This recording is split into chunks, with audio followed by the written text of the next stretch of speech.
since we thought of a way to change. Oh, it's been a long, long time. Hélène en plein effort.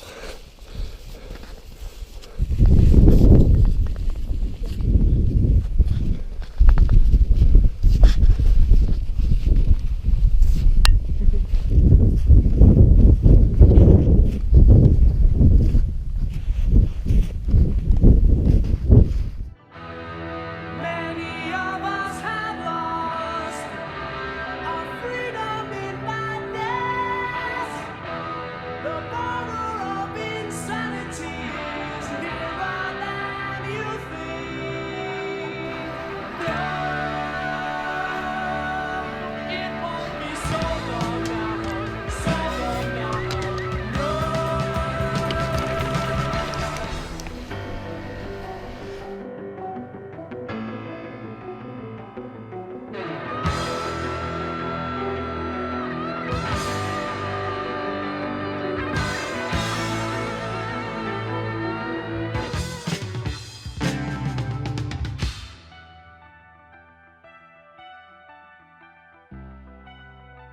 Bonjour Hélène et Franck, alors demain matin grand départ pour le Mont Blanc, comment vous sentez? Est-ce que vous êtes prêts?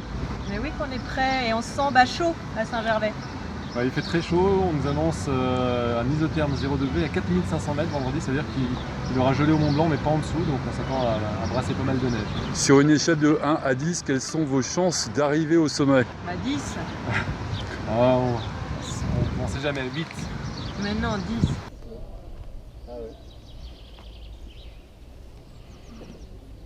C'est nous.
Bon alors Hélène, le sentiment à 3000, on a combien là?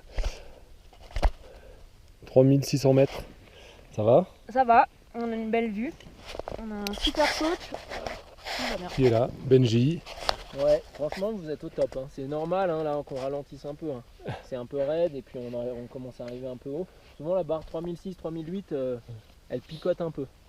Mais bon, vous êtes... là on peut mieux, ce sera indécent. Voilà, tout à l'heure nous étions en bas là, au refuge de Tête Rousse. Et avec une cordée d'Italiens qui nous suit depuis le début, juste en dessous. Ce qui est sûr c'est que si vous n'aviez pas dit que vous alliez en montagne à vos collègues, ils vont le voir. Hein. Parce que là je pense que là on fait pas semblant de prendre le soleil. La classe, les lunettes et tout.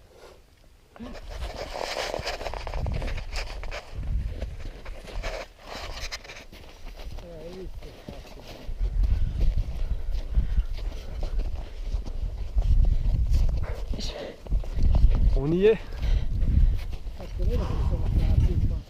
Là-bas, l'aiguille de Bionacé.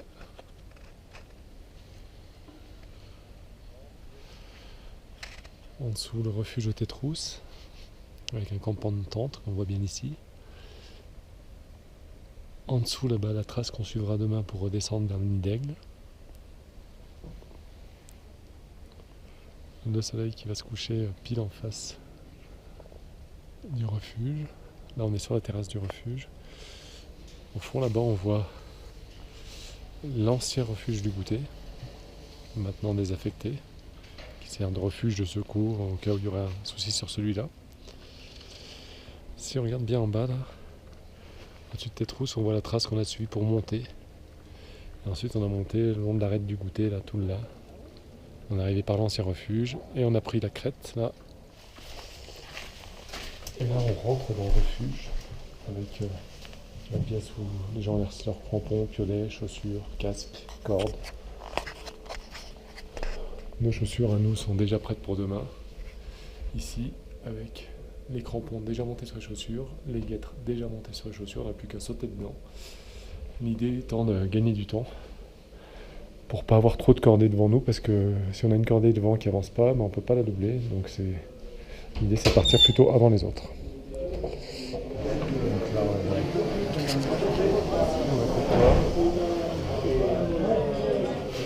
on va faire doucement parce qu'il y en a déjà qui dorment. Notre dortoir est là. Ici, Hélène qui fait semblant de dormir. Voilà. Salle de visite.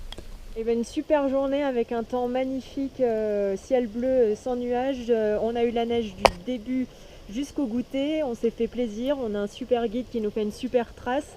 Donc on conseille d'autant plus de venir ici, vu le panorama, c'est de la radio, vous pouvez pas voir, mais on a un super panorama sous les yeux, tout enneigé, donc 100% plaisir et vraiment une belle grimpette jusqu'au goûter. On sent que physiquement ça tire, il y a des belles grimpettes et puis il y a surtout des hautes marches en fait à passer, et c'est vrai qu'avec l'altitude, le piolet dans une main, les bâtons dans l'autre, le baudrier, tout ça c'est pas forcément très facile, mais vraiment encore une fois on souligne le travail des guides car grâce à tous les conseils et une super mise en sécurité, on se sent 100% en confiance et hop, ça grimpe tout seul. Au départ, on nous annonçait du grand soleil le matin et puis la pluie qui devait arriver l'après-midi. Et selon les dernières informations que nous ont transmis le guide, il fera même beau lors de la descente. Donc la seule chose, c'est qu'il va faire chaud. Donc il faut partir très tôt pour marcher sur la neige gelée. Et puis il faudra surtout passer ce fameux couloir du goûter au moment de la descente avant midi, avant que ça dégèle trop, pour éviter les risques de chute de pierre.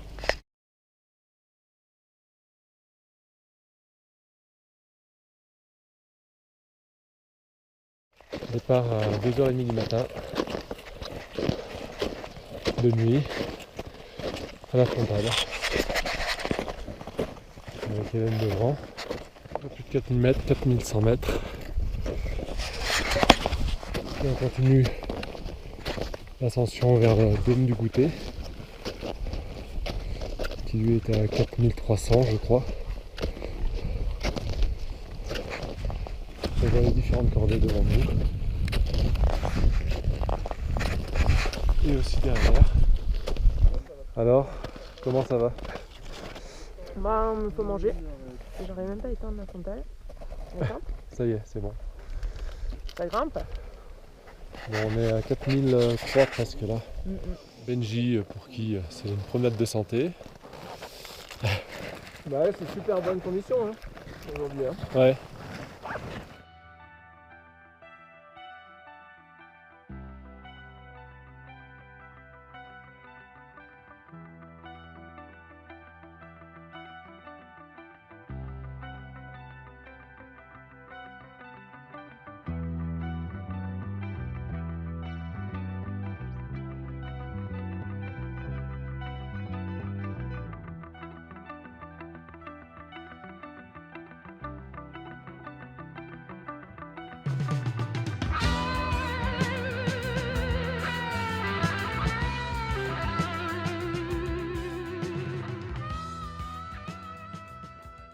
Nous sommes au sommet.